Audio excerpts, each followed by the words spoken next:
happy Vlogmas day 4.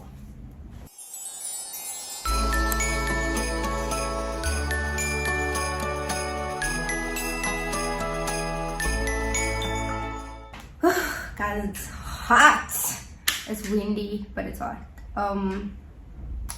Before I start this video, let me just say, yesterday was actually the 4th, not when I'm filming this, because I didn't do anything yesterday, man. Like, I was just laying in bed, you know, just chilling, living my best life. So I just needed to relax, man. Like, after everything, like, my body just needed a break. So I took that break yesterday, but I didn't want to leave you guys hanging. Sorry, I didn't want to be inconsistent when my throat is sore. I didn't want to be inconsistent when I decided to do Vlogmas. Like, you know, it's my choice. So, and it's only the 4th video. No ways, guys. If it was later on, it would have been more understandable. But the 4th, no. So anyway, so I'm filming this video on the 5th, and it's gonna go up on the 5th, and then I'm gonna change my top, and then I'm gonna film the second video, Vlogmas Day 5, and then that will go up tomorrow on the 6th. So just a little PSA. But yeah, so today's video is going to be a little bit ready with me. I know I did a PM skincare routine, whatever, but yeah, this is the morning skincare routine. It's a bit different, but the focus isn't on that. It's just me getting ready while I do a story time. And the story time is on how I thought I was about to get kidnapped. This happened like 2 weeks ago now, so I laugh about it, but it's so serious, you know, like it's really not a joke. Like, guys, it's not a joke. I laugh about it so that I don't cry and think about what could have happened, you know, like. But yeah, anyway, I washed my face already with my Survey again, and I used my glycerin soap, and then I also exfoliated with my African Extract Rooibos, the 3-in-1 that I used in my what's it called, self-care Sunday video. So if you want to know, like, I'm not gonna like say what these products are because I can't repeat myself all the time, guys. If you want to know, go back, watch the other videos. So yeah, in my self-care Sunday, all the products that I'm using now are there. I mention them and I show them, whatever, but then I also I also put all the links to every single product in the description in that video. So go back and get what you need to get if you need it. So yeah, anyway, story time, and I thought I was about to get kidnapped. Yeah, guys, this is insane. But anyway, so like, as I've mentioned quite a few times, or I think in one of my old videos one of my videos is literally just about that, about me finishing university. So I completed my degree, and now I need to look for a job because I want to work next year and then study part-time. Like, that's my plans. And so I was applying to jobs on Indeed and Careers24 because I don't trust any other. I don't want to apply on Gumtree and all those things because I don't know who's posting stuff up there. So rather just stay with those sites because I felt like I could trust them, you know. So I applied, and then like, I applied one night, and then the next day I got an email and an SMS from these people to say like that I must come in for an interview. It was for a sales and marketing company, and so they invited me for an interview, and I went the next day, and it went well. I mean, it wasn't really an interview. They called us into the room. We were a group of 5 people. There were other people obviously, but they called the 5 of us into a room, and then we had our little interview. But it was more we just had to introduce ourselves, right? In the interview, the lady said, I'm going to tell you more about the business, but before I start, please introduce yourself, tell us a little about yourselves. So we all did that, went around the room, and then she made notes on our like application forms, like because we had to fill in a form when we got there. She made notes on application forms while we were speaking, right? And then after that, she explained everything to us about the business, the owner, all those things. And then she said that the next day, we either on the day or the next day, we get an SMS to say whether or not we made it through to the second round of interviews, right? Where they will explain like the hours and how your day-to-day work, how your day-to-day would look like, what your day-to-day would look like.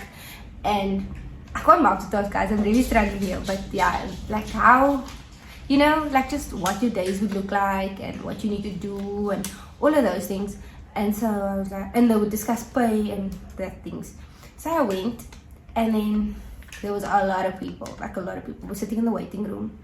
And so let me just start off by saying that the first day I went for the interview, it seemed sketchy already, but I thought like, don't judge, like, you know, like maybe you just being to judge it, like, you know, just see what happens, right?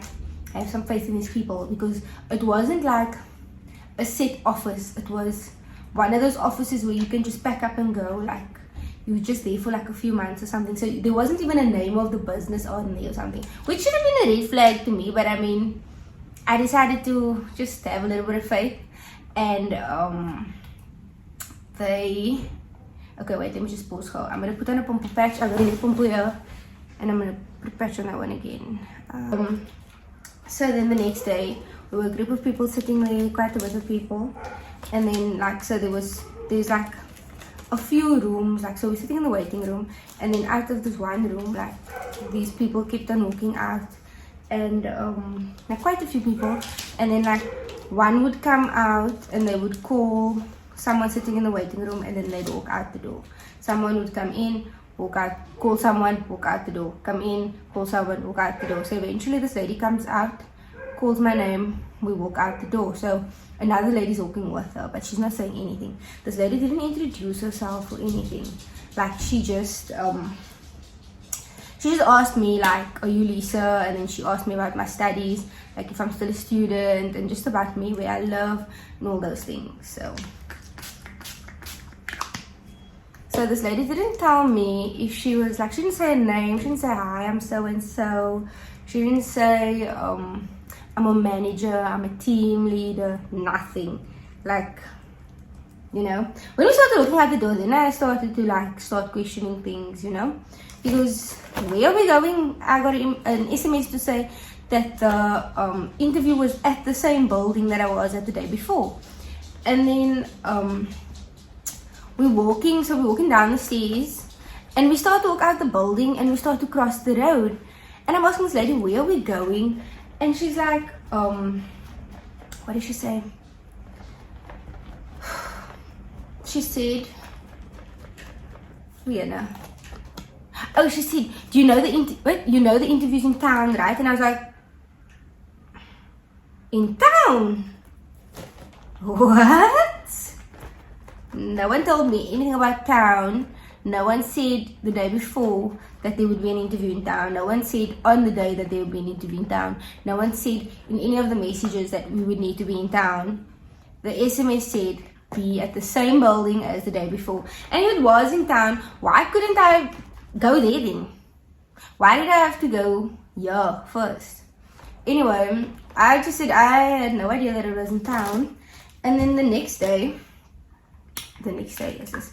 Guys, I'm getting confused. And then we start crossing the road, right?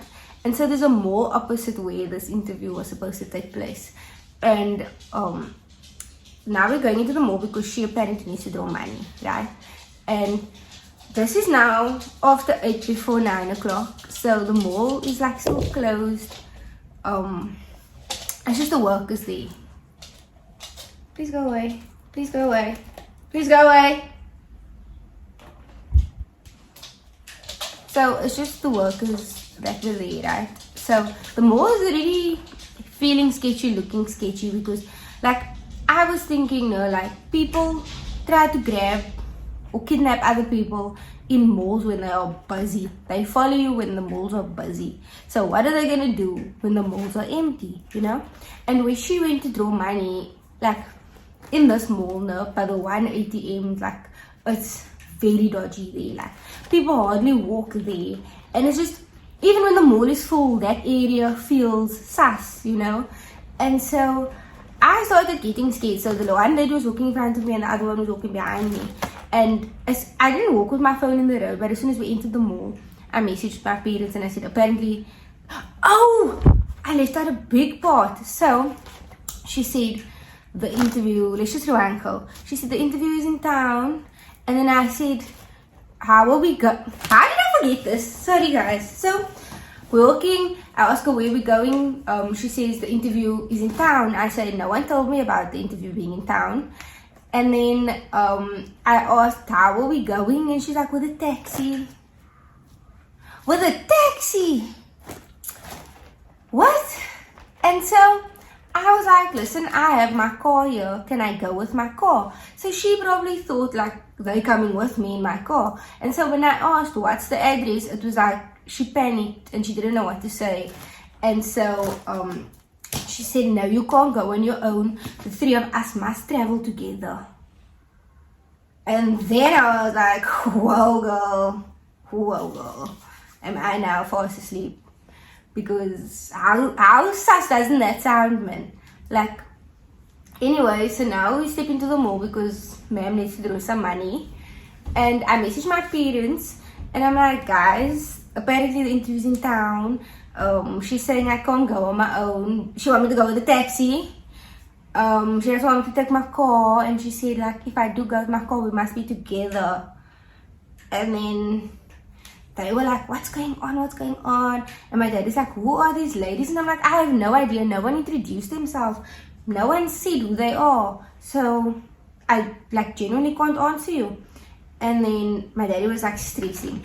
And then at the bank, my daddy started freaking out. So I started slowing down as we walked into the bank so I could take a photo of them. Just in case they happen to take me or something, someone takes me, like, these are the people I'm with, you know. I don't have names or anything. So that's all I had, a picture of them. I sent it to my parents and I sent it to Jamie. And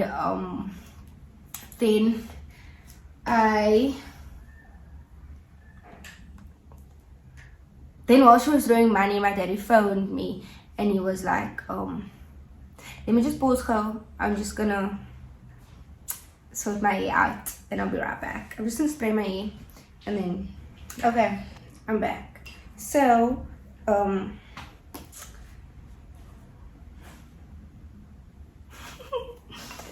just thinking. So while she was drawing money, my daddy phones me and he's like, if the situation feels sus now, don't stay with him, leave, like, you know, just go. And so I know I'm really messing up my hair, guys, so don't stress me out about that. Don't stress.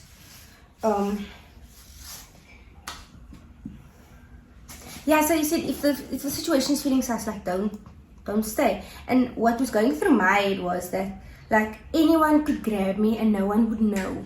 Apparently people are like putting these things against your nose and your mouth and then you faint, like these drugs, and then you faint, and then, you know, they could just grab you.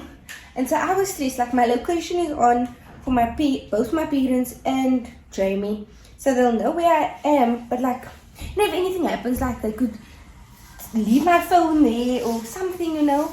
So that's why I sent the picture. That's why I was updating them the whole time and just letting them know, like, this is the situation. And my daddy, like, kept on saying, if it doesn't feel right, leave. If it doesn't feel right, leave. And then I started panicking while we're at the bank because she was taking quite a while to draw the money. And I was thinking, like, what if they've got people in the mall to, like, you know, get the job done? I don't know. And so I started crying on the phone because then I was becoming super anxious. And I don't know. And then I told my daddy, like, can you please come get me? Like, I knew that I had the car and everything. I could have gone home on my own. Don't stress about that. But I just really needed my daddy to come get me because I wasn't feeling okay. Like my daddy was telling me, if you leave now, don't go to your car because now you don't know who's following you or if someone is watching you, you know. And so luckily I parked in the building of my gym because it was in the road. The interview was in the road of my gym, but there wasn't decent parking there. So I parked in the building of my gym, and then he was like, go to the gym and just wait there for me, and then I'll walk you to your car. And I was like, okay, quiet. And so as soon as she was done throwing money, like I was looking all around me the whole time because I was freaking out, guys. It was so scary because things happen so fast, you know, like anything could have happened. And yo guys, I didn't even want to cry. Like it was so scary. And yeah, and so when she was done throwing money, I went up to her and I was like, listen, I have a family emergency, I need to leave. And then she said, bye bye. She looked at me and she said, bye bye. Nothing else. So then I just looked at her and I walked away so fast because I didn't want to be walking with him anymore. And I didn't want him to follow me or to see where I'm going or anything. Guys, my heart was beating, It was so stressful. And it was so scary. Like, my life could have ended that day. And maybe I'm misinterpreting the situation. Maybe the interview genuinely was in town. Maybe we really needed to go with a taxi, or we really needed to travel together, or whatever. But listening to that story, don't you think that's a bit suspicious? Like, all you're saying is bye-bye. You're not asking me if we can reschedule the interview. You're not asking me when I'm available to come back. You're not, nothing. You're just saying bye-bye. And then I left. I just looked at it and I left. And that was 2 weeks ago now. I still haven't heard from these people. I haven't heard from them since. Didn't get an email, didn't get an SMS.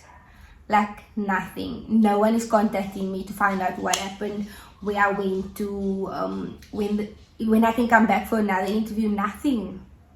So yeah, so maybe I am misinterpreting the story, guys. Maybe not the story, but like the situation. But if you just think about it, man, she didn't introduce herself. Those offices were pack up and go offices. So we had to travel with a taxi to the interview, and we had to be together when there were so many other people who were also there for the second interviews and standing outside. Why couldn't they organize traffic? Why couldn't they organize transportation for us? If they weren't able to afford it, why couldn't they tell us to meet them in town? You know? Why did no one mention town? Why did they say meet us in one place and then we have to go with a taxi to town? You know, like, why was none of that communicated with us? Like all of it just didn't make sense, man. And all I was thinking was, no, like, I could have easily been somewhere on the waters being shipped to who knows where, like in a matter of seconds. Like, guys, seconds. That is so scary. Like, I don't know, everything about it just seemed sus. And so I'm glad I got out. Yeah, like, I don't know what else to say about it. That was just, yeah, I feel like, you know, no, what also made me feel like it was good that I left was that on the morning of the first interview, I was fine the day before, the morning, whatever. But then, like, just before I was about to leave, my tummy was like burning. And okay, maybe I had tummy problems, no? But why would my tummy problems come at that time? You know, like, you know, when your body lets you know that you're in a bad situation. Like, that's what I was thinking, man. I was thinking that on the first day. But then I thought, like, just push through and see what happens. And while I was there at the interview, my tummy was burning again. Like, it was like so sore. Like, I didn't know what to do with myself in the moment. It was just so painful. And then the next day, you know, I was feeling anxious and not like nervous for an interview type vibes, just like anxious, like for my safety. Like, I don't know, it was just a whole thing. And if I wasn't so wakker, like anything could have happened. So I'm glad that I have my location on all the time for my parents to see. I'm glad that I was updating them. I'm glad that all the red signs were like flashing in front of my face, like that I wasn't too trusting, because you can never be too trusting in this day and age, guys. Like, come on, you know, there's so much that happens and you just never know. You can't trust people. And they're like, yes, like we are more trusting with women, but there've been so many stories over the years where the women catch you in the bathrooms, because I don't think there's cameras there. The women, they catch you in the bathrooms and they I don't know, they also involved. So I was like alert, even though I was with women, because they could have easily been involved in nonsense like that, and someone could have easily just taken me while she was throwing the money, you know. And like the whole traveling together, as soon as she said that, everything that was going through my mind, or all that was going through my mind was, as soon as we get to one point, she's gonna tell someone, this is her, this is what car she drives, or we're getting out of the taxi now, she's wearing this, this and this. Like, you know, like, I don't know what the situation is, but it could have easily turned out to be something like that.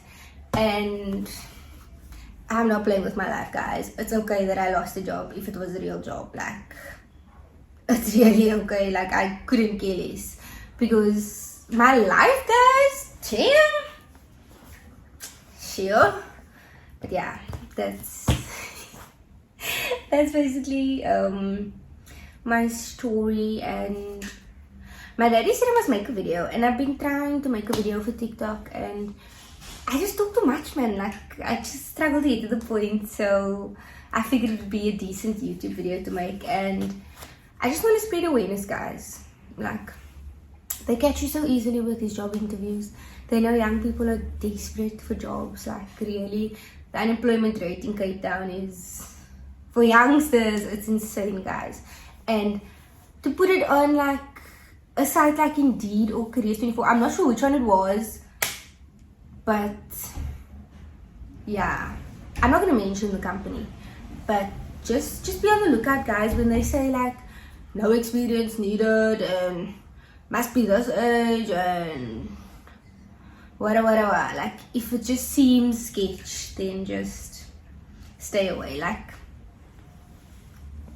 seriously, guys, like don't trust everything you see. Like, it's good to trust people, but not too much, you know. You must be awake, and yeah, just be safe, guys. Be careful, always be alert, be vigilant. Like, know your surroundings, and don't be on your phone like when you're walking in malls and stuff, because I heard another story where people are like watching you at the banks, whatever, they take pictures of you and then they follow you to your car and then they rob you there. And I don't want to go to the mall alone, but like, you know, you hear all these stories about things happening in the malls when it's busy. So don't think, especially now in festive, so don't think that, yeah, like this isn't gonna happen to me or this will never happen to me, because life is gonna show you that it will if you are not careful.